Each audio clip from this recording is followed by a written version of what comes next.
Hi అండి, ఈరోజు నేను గోధుమ పిండితో చిట్మిల్ చేస్తున్నాను. ముందుగా గోధుమ పిండి తీసుకోవాలి, అందులో కొంచెం వాటర్ వేసుకొని ముద్దలాగా కలుపుకోవాలి. పిండి కలిపేసుకున్నాను, పిండి ముద్ద. అయితే దీన్ని కొంచెం పొడి పిండి ఉంచుకోవాలి. ఇప్పుడు ఎలా చేయాలో చూపిస్తా. ఇలా చిన్న ముద్ద తీసేసుకొని చిన్న చిన్న ఇలా అనుకుంటూ ఇందులో వేసేయాలి. ఇలా రౌండ్గా తిప్పుకుంటే ఇందులో వేసేసేయాలి. ఎందుకంటే పిండి లేకపోతే ఇది అతుక్కుంటాయి. అన్నీ ఇలాగే చేసేసుకోవాలి. ఇదిగోండి చిట్మీలు ఇందాక చూపించిన కదా గోధుమ పిండితో, ఇగో ఇలా చేసి పెట్టుకున్నాను నేను.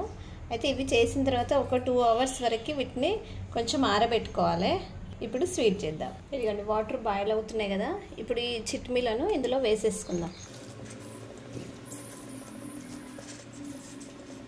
ఇవి మంచిగా ఉడకబెట్టుకుందాము, అంటే ఇవి ఉడికిపోవాలి. ఇదిగోండి ఇప్పుడు ఇందులో ఇలా ఉడికింది. ఇప్పుడు ఇందులో పాలు వేసేసుకుందాము.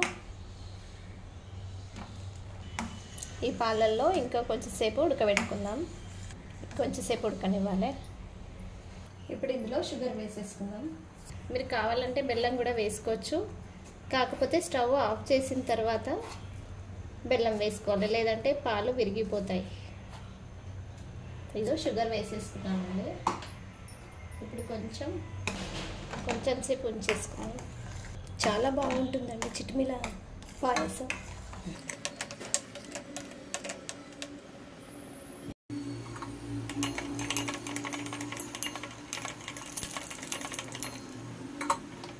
ఇప్పుడు ఇందులోనే డ్రై ఫ్రూట్స్ వేసేస్తాను.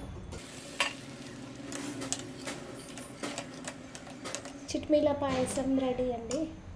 దీన్ని ఒక బౌల్లోకి తీసుకుందాం. స్టవ్ ఆఫ్ చేసేసుకొని ఒక బౌల్లోకి తీసేసుకుందాం. ఇదిగోండి చిట్మిల స్వీట్ రెడీ అయింది. మీరు కూడా ఒకసారి ట్రై చేసి టేస్ట్ చేసి ఎలా కుదిరిందో కామెంట్ పెట్టండి. Thank you.